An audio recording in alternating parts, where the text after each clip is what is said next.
Hello, we're at the seaside. And it might look like we're abroad, but we're not. We're actually in South Wales. And the sun is shining. It's absolutely beautiful. A little bit windy, so apologies for the wind noise. There's not a lot we can do about that.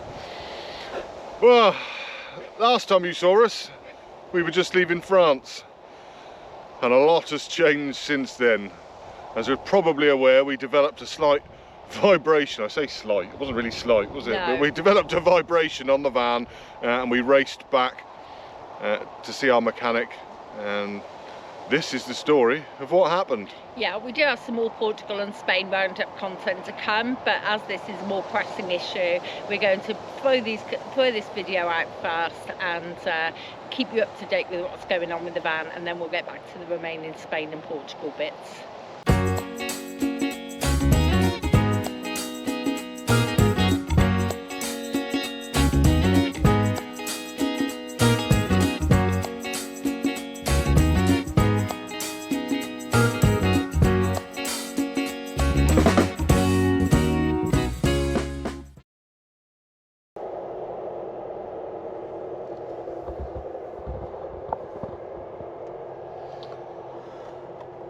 Well, that's it. We're homeless again. We've been in and had a good long chat to the owner of the garage, and hopefully we're going to get to the bottom of this. He seems quite upbeat and positive, so we'll keep our fingers crossed. Now we're going to go and do a bit of shopping so we can get some bubble bath, because apparently there's a bath in the hotel that we're staying in. Right, we'll catch up with you in the hotel. Ooh.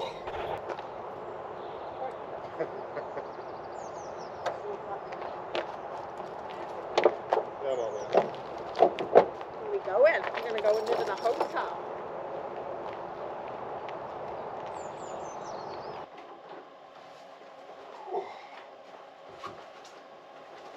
Oh, there's a bath! We're going to have a bubble bath. That's you for the rest of the day then? Yeah. In the bubble bath? In the bubble bath, yeah. Oh, There we that'll go. do. Nice There view. you go. Iani. Well, here we are in the travel lodge. If you've been following our other socials, you will know why. We are homeless yet again. This is not the luxury hotel stay we were hoping for. If you haven't been following our other socials, then you're probably wondering what on earth is going on in this video. It's been a bit of a roller coaster since we got back from our Spain-Portugal trip. As soon as we hit northern France, we had a few issues with the van. We could feel a little bit of a vibrate at certain speeds, and anyway, it was enough to make us want to just get back home and get the van looked at. Something we thought would be simple, but it hasn't been the most easy diagnosis at all. No. Nala wants to be centre stage as always. So, we didn't want to get stuck in France. That's the first thing we want to say. We did have breakdown and recovery and repatriation cover. We always do when we go away, but when you break down in a foreign country, it leads to all sorts of difficulties, not least the language barrier. Over the last couple of years, obviously when you live in the van, you know, time is of the essence when it comes to mechanics and things, and over the last couple of years it's been really hard to find a good, reliable mechanic that can work on a van of our size. Yeah, we've gone through mechanic after mechanic. The garage that we've been using for the last year or so, we've actually been really, really happy with, so we were keen to get back to them and see if they could diagnose the issue. So our first thoughts driving were that we had a drivetrain issue, something to do with the drive shaft or the prop shaft or the half shaft, something underneath, something to do with the drive of the vehicle, not the engine. We were sure it was to do with the drive. When we took it in before we went away, we were having issues with an ABS light kept coming on, which is normally just a wheel speed sensor or something along those lines. They couldn't diagnose it at the time, and we opted just to travel with the light on. You know, it is what it is. Yeah. But they did mention at the time that it could be half shaft related, so again, drivetrain. So that was the first thing that we said when we came back into the country and booked it in with them. We sat down and said, right, the drivetrain we think is the issue. I'd already been underneath the van and noticed that the centre support bearing on the prop shaft was showing signs of wear before we'd gone away. Yeah. So I'd mentioned that to the garage, and they took it out for a test drive, came back and said it's injectors. So we were a bit surprised at this because we really did think it was a drivetrain issue. So, but anyway, we let them do the injector test. It was all done, and our van failed the injector test. To begin with just one injector. Yeah, 2. It was one to begin with, wasn't it? Yeah, and then he came back and said actually it's 2, after telling us that they were about £600 each. And then a few hours later they come back and they said that actually it was all 4 injectors. So now bear in mind that our van has 255,000 miles on the clock. So we're at about the point that you would expect probably to be replacing injectors. From what we can work out, having had them replaced, they were still the original injectors. Yeah, there were certainly Mercedes parts. But anyway, all 4 injectors done. Thankfully, it did work out to be a little bit cheaper. There had been a mistake on the pricing, so they weren't £600 and odd each. But anyway, it was an expensive job either way. It was one of the most expensive jobs we've ever done on the van, I think. So then we took it out from the garage, we drove it down the road, and the vibrate was still there. Nothing, to all intents and purposes, nothing had changed. The issue was still there, which leaves us in a bit of a pickle, really. So back to the garage we went, and we spoke to them, and their specialist seemed to think that it was possible that the con rods had become bent, the connecting rods in the engine had become bent where it was over fueling and pushing too much fuel through the chambers, and unfortunately that would mean an entire replacement engine or a whole engine rebuild. So I mean that is about as big as a job can get. So while we were waiting for them to fit us in for that, we've been doing a bit of our own research. Thank you to everybody who's reached out online, all the mechanics and things who've reached out to us, who've given us advice and helped us attempt to diagnose this problem on our own in the meantime while we've been waiting to be booked in for the engine rebuild. And our research led us to something different. So we went back to the idea that it might be the drivetrain. Stuart got back underneath the van and looked at the prop shaft again. And that support bearing was no longer attached. It's supposed to be attached with rubber, but you could see the rubber. I'll insert the video here and you'll see just how detached it was. Yeah, and you can take a look at that. So we've shown this to a few mechanics because obviously we don't have our mechanic on tap. You know, we're waiting now for our second appointment. No. So, sorry, the dog's she's buried under the bed. So Stu's had a look at the prop shaft, and we've decided that the prop shaft is destroyed. Whatever is going on or isn't going on with the engine, the prop shaft needs replacing. And it seems... Well, the bearings need replacing. We don't know if there's any damage to the prop shaft. Yeah, and it seems likely to us that if the prop shaft is in the state that we can see that it's in, then that would possibly be causing a vibrate. So we're not saying that we don't need a new engine or that our mechanic's wrong or anything else, but we can see that the prop shaft does need doing because nobody can see the con rods. This is just what the mechanic is diagnosing because he has to take them out before we can see whether they're bent. But we can see that the prop shaft is absolutely, insert bleep sound here. The bearings, not the prop shaft. Yeah, sorry, the prop shaft bearings. Yes, like we said, bearing. we're not mechanics. Yeah, it's the support bearing that's knackered. Yeah. The prop shaft, for all intents and purposes, looks fine, but it's either end where it goes into the rear axle or into the gearbox. That's where the problem could pop its head up. We don't know, and we won't know until they remove the prop shaft to change the bearings, and then they can have a look.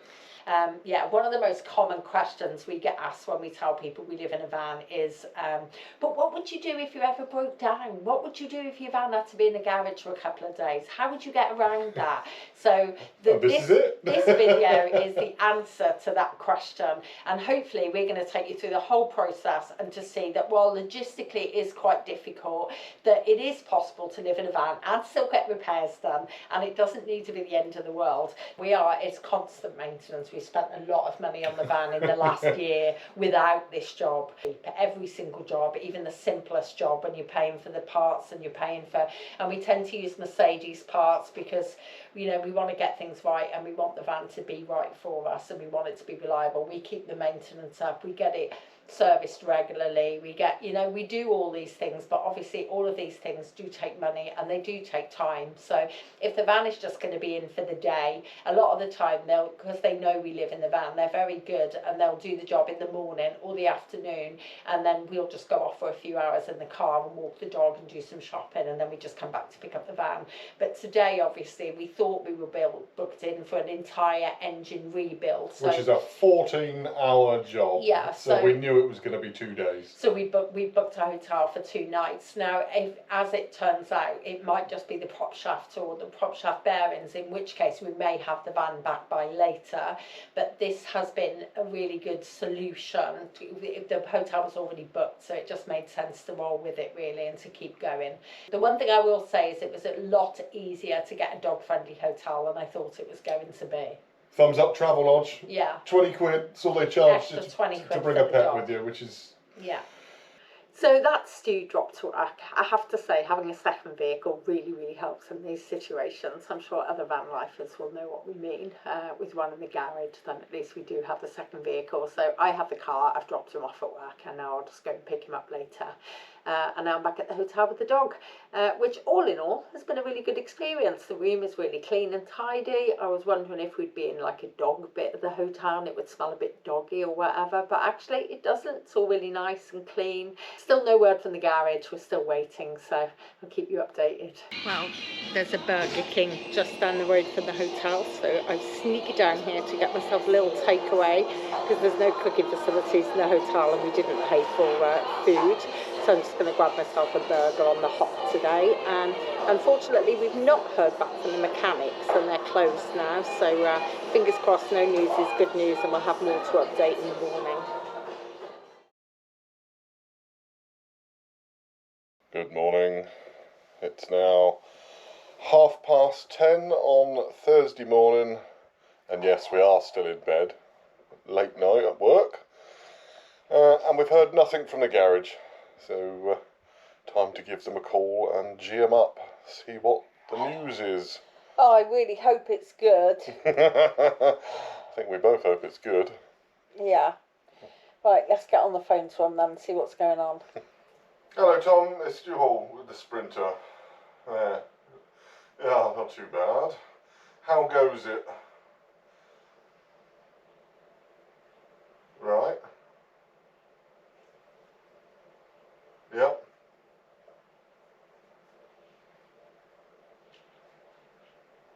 So, not the news we were hoping for. He says he's changed both support bearings, and there was nothing obvious wrong with the prop shaft. Took it out for a test drive, and he says the vibration is still there. We had a coolant leak as well after they changed a few bits the other day, so he's just in the middle of fixing that, and then he's going to take it out for a longer test drive, and then we are hoping that he's going to give us a ring around midday and let us know what's going on from there. Yeah, they're still saying they think it's the engine. Oh, this is not good. No. We'll let you know. Yeah, I mean, from day one he said that there was the potential, he's seen a flywheel cause that, but he said he thought it was more injectors. I mean, is that likely? Because that was the first thing you said to us, was he's seen them, you know, over at Mercedes, he's seen them swap out flywheels and the vibrations remained, and then it turned out to be injectors, which is why I think he went injectors first. But I don't know, is that still a possibility? Yeah, if you ask that question and then ask him which one of the wheels had the bulge and where the bulge was, whether it was on the tread or on the sidewall, because I couldn't see it, but I didn't have it in the air. And we're only up at 7 services. We're in the Travelodge behind there, so yeah, we'll make our way down to you.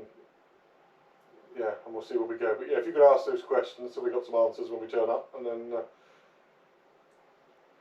And so when he took the prop shaft off, he obviously inspected all the UJs and all the splines and everything, and there's nothing clear, nothing obvious. But as far as the actual shaft itself was concerned, there was nothing he saw that splines and UJs are all okay. So we think the drive shaft is fine. Okay. Oh dear. Right, as you can see, we are in the van. Yeah, the owner says there's still a vibration, but obviously he didn't drive it before, so we're going to take it out for a test drive now and see where we're at. Well, it sounds less rattly. It already. Yeah. There's the clank. Yeah, that's still there then. Yeah. So that's the clank, clank, clank. What is causing that clank? It's still there. You can still feel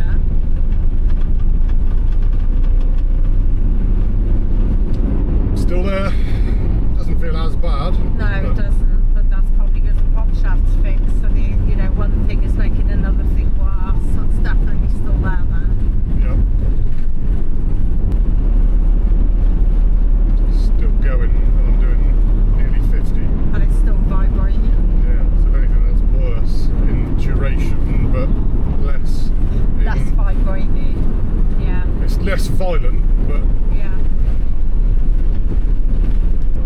That engine feels fine pulling in first. Yeah, that's what I mean. Like it feels, it's got all the power, it's not misfiring, there's no smoke, there's no nothing, there's no symptoms other than that vibrate when at certain speeds, which does feel less vibrating, but does feel like it's going on for longer now.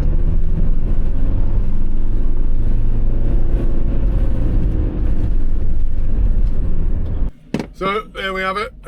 Test drive complete. The vibration is still there, albeit not as bad as it was in terms of how violent it was, but it seems to go on through the gears or through the rev slightly longer than it did before, and that metallic clunk is still there, which makes me think that that's related as well. But who knows? Who knows, eh?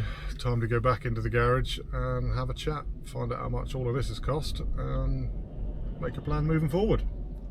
Yeah, this is getting expensive.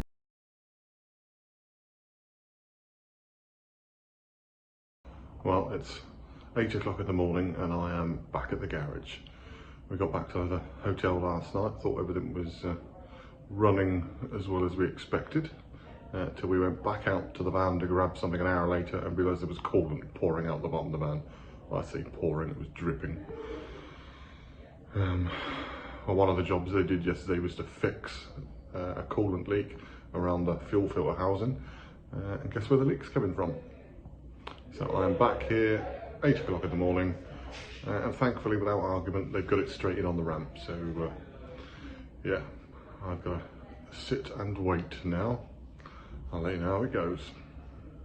Okay, so 3 attempts at the garage, and we are fixed as so much as the coolant isn't leaking anymore. As I said, they changed the fuel filter housing and fuel filter yesterday. I took it back because that's where the leak from the coolant was coming from. And within 20 minutes he was back to me telling me that he'd found the leak.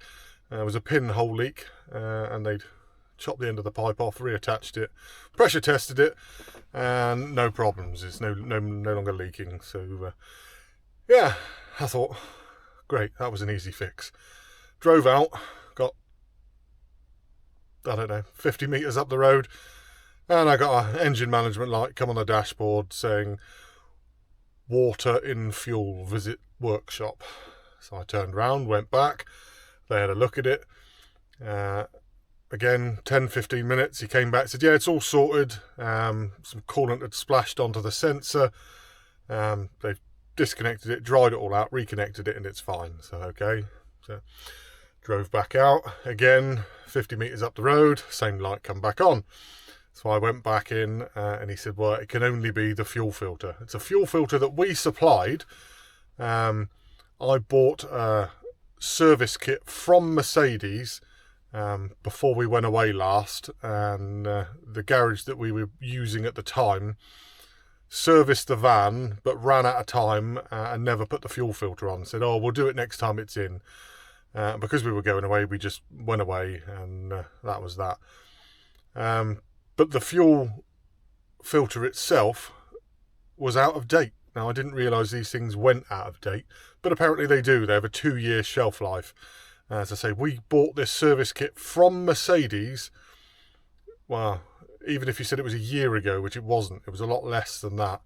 The date on the little sticker on it is 2021. So even before Mercedes gave it to us, it was years out of date. So yeah, not a lot I can do about that, because obviously the receipt and everything else from Mercedes is long gone. That was however many months ago. Fortunately, the garage that we've been using were very good. Ran straight down to Mercedes, because it's only a couple of doors down. Picked up a new fuel filter, fitted it, free of charge, which was very good of them. I mean, we've spent best part of £3,000 with them over the last week, so I guess it's the least they could do. So yeah, he footed the bill for the new fuel filter, which was 50 quid apparently. And yeah, I've driven it back to the hotel and no issues as yet. Obviously we still have the major issue with the vibration, but I've since phoned a prop shaft specialist in Bridgend in Wales, and it's booked in there next Tuesday. They have a little garage next door that's going to remove the whole prop shaft, and they're a prop shaft specialist, and they will check it out, balance it, and put it back. And he has guaranteed me, he sounded very confident on the phone, but he has guaranteed me that if there is a problem with our drivetrain, he will find it and fix it.